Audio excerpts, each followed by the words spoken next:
I think that this whole situation's been a failure of leadership. There's not been the initiative that was required from the city of Calgary to actually build and execute. And I think there's been a bit of a political vacuum here where, bluntly, I think the province has an interest in ragging the puck and delaying this a little bit so that it becomes an NG nightmare that they can use in a political way against the opposition. And I think we also see a city council that's just so politically weak in that they're also happy with punting. But meanwhile, Calgarians who live in the far north and the far south are still going to be waiting potentially decades to be able to get the service that they need, the service that they were promised when they chose to build in those communities and to make their life there. There's been a tremendous lack of transparency in terms of what is actually going to be built. I think it's generous to describe what has been agreed to as a plan.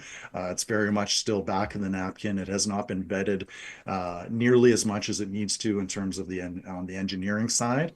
And then I also think as just a Calgarian, it's very difficult to provide a critique of it when there's that lack of transparency in terms of what is actually going to be built and what the impact will be on Calgary's downtown, as well as our property values and the ridership costs associated with that. It would have made more sense to start with a bus rapid transit project that would have spanned from the far north to the far south.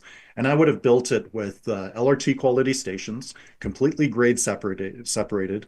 I'm not talking about painting some lines on a road. I'm talking build it actually to the LRT spec, but short of the trains and the tracks and the wires. Right now, we're basically going from nowhere to nowhere.